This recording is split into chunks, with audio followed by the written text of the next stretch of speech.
Sengoku, you and the government know what's coming. A war that will embroil the seas far and wide. That's why you're so afraid, though nothing you do will stop it. I've no interest in it myself. But someday that treasure will turn this world upside down. You know what I'm talking about. And I'm sure that someone will find it. Whether you like it or not, that day will come soon.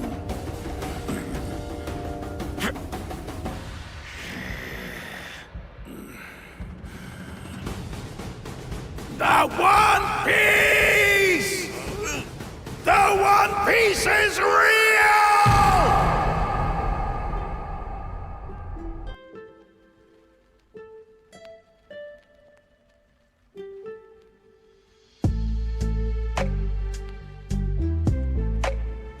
These 5 words is what started us off on one of the greatest adventures in modern entertainment history, garnering over 1,000 episodes, a loyal fan base, and a somewhat faithful Netflix adaptation is no easy feat. But Oda Sensei always had a knack for making the impossible possible. Down to great character growth or goofy cameos, Oda Sensei has somehow managed to take the helm of the anime and manga industry and steer its trajectory to new heights. With consistent quality on all fronts, it's no wonder why One Piece holds a special place in the hearts of so many. Whether you're a casual watcher or a longtime fan, One Piece has a little bit of everything for everybody. Are you looking for a silly story about pirates? Well, One Piece has that. Are you looking to connect with a character on a level other than superficial? One Piece has that too. Well, maybe you're looking for a story with fist-clutching action, a story about loss, sacrifice, and eventually redemption. A story where a renegade, after multiple defeats, stands up to face his adversary time and again until he tears the flag of victory away? Well, One Piece has that too. But that doesn't really answer the question now, does it? A long-running show that's been around longer than a few, what's the appeal in that? What makes someone so deeply loyal to a show after 2 decades have passed? Well, my friends, sit back, relax, and allow me to answer all your burning questions.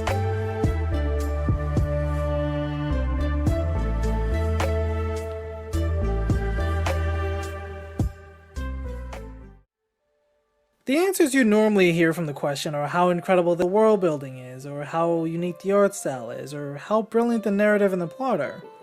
Though they're fair answers, I don't believe it tackles the heart of the question.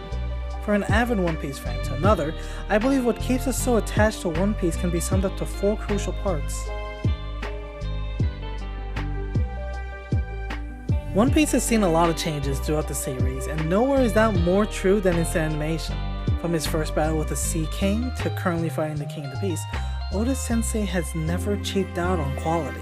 You merely need to take a pencil, or a pen, or whatever you use to write with, a quill, to point out any timeline in One Piece, and it will show you where the peak of animation was at that time. Do you feel the difference? But it doesn't end there. With high quality animation came better fight sequences. Shonen is guilty for the overused trope of bad guy strong, so good guy has to dig real deep for new power to become stronger. And One Piece is guilty of that too, but where the differences lie is that there are real stakes and permanent consequences. Too many power scaling shonen has lost that aspect of it, falling into a monotony of different flavor of power scaling, but the risk and rewards remain the same. Whereas in One Piece, death is a frequent and permanent occurrence that leaves long-lasting effects to those involved, silently reminding the audience that at any time anyone can die.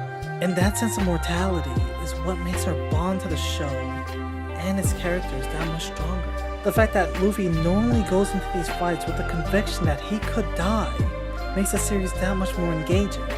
It further draws you into believing that his dream is something really worth dying for. During these past 23 years, Oda Sensei has been taking us on an incredible journey of a lifetime, a journey to find the One Piece. So come aboard and join our merry band of pirates.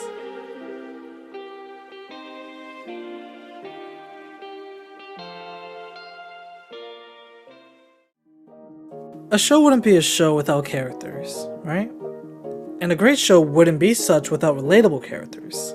Well, One Piece takes that a step further by saying, a show isn't truly great if it lacks the ability to make you care for such characters. I'd argue that more than its world building and foreshadowing, where One Piece truly excels is in its depiction of its characters. Tell me how this sounds. A boy adopted into a dojo continues life honoring the promise of becoming the world's greatest swordsman to his long since deceased friend. Or how about a girl who dreams of mapping out all 4 seas one day loses her mother to a band of vicious pirates who then enslave her into creating maps for them, otherwise the cost that would be paid would be the blood of the villagers who tried to protect her. Or even a boy whose father left him for the sea and mother who had died from illness finds comfort and solace in spinning lies to a bedridden girl living in solitude as well as the island's villagers, until one day disaster struck and he almost lost everything he ever cared for. So on that day, he promised that he won't only live up to his fantastical lies, but that he will become a brave warrior of the sea. Have you noticed yet? None of them are the main character, yet their stories are so well thought out that it would make you believe that they were. That's what keeps the fire burning, the attention to detail. Every character has their own beliefs and dreams, no matter how honorable or depraved they are. Everyone has a line they will never cross, while others will cross that line 1,000 times. It's a perfect balancing act where you learn about the core of a character without it impeding the overarching narrative. Though I agree telling the story of every solitary character is impossible, which is precisely why the task of expressing the feelings and values of a greater group of people rests upon the shoulders of a single or a handful of characters. Take the dog from Orange Town for example, Shushu. While Orange Town was under siege by a pirate group, Shushu stood firm in protecting the food store his owner had built. When faced with a beast from the group, Shushu did not waver. He fought, clawed, and bit, all in the sake of protecting his home and the memory of his owner, until eventually losing his home to flames set by the villain, perfectly encapsulating the rage, the desperation, and hopelessness the other villagers had most likely felt. Or Toto, the father of a revolutionary leader in Alabasta. Under Crocodile's rule, he wastes his days digging for water in a long since abandoned Yaba village, praying that the beautiful oasis that was this desert will soon return if he holds fast to his beliefs, risking death from both dehydration and starvation.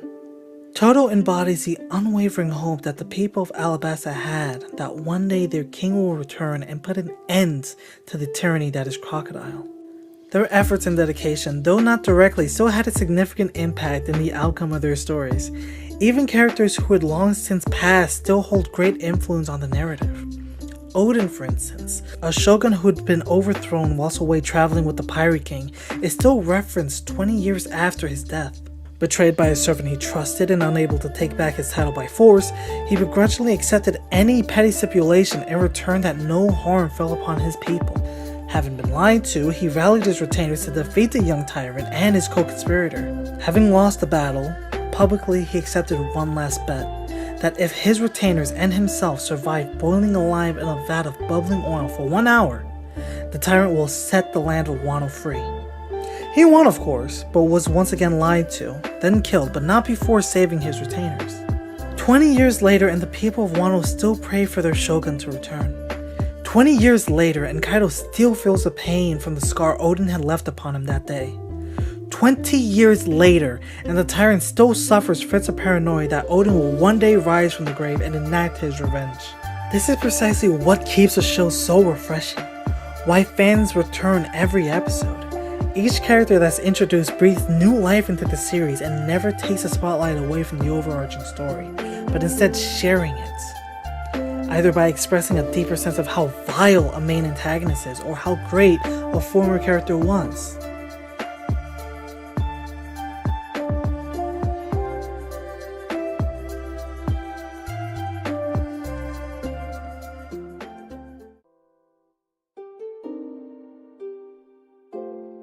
Before the big reveals and major fights, we've already seen the enemies the Straw Hats would be facing, sometimes even before them. And we can take that a step further by simply saying we've learned of them before the Straw Hats even banded together, through the effects that their influence has over the One Piece universe.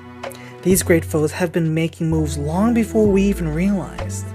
poverty and rampant oppression. These dictators have murdered, coerced, and sometimes have done the unimaginable, all in the sake of their sick and depraved dreams. Villages, islands, and sometimes whole countries come under siege by such villains. It started off with rumors of the atrocities they indulged in. Then once we entered their domain with the rest of the crew, we learned the rumors were far too tame compared to the ugly reality. Slavery, fear-mongering, and other unmentionables make their way into the roots of what was once these people's homes. To the impoverished, it is either to submit or die. And this perfectly sets up the villain as the irredeemable monster, someone too far gone to even flatter the idea. Someone who needs to be taken down for the greater good. But what One Piece does so well with its characters is giving the audience that three-dimensional view of them. Seeing why they become the person they are, and where their morphed ideals came from.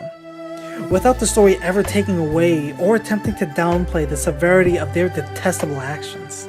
But instead, we get a greater idea of who the villain is, and gives us a deeper reason why they need to be taken down.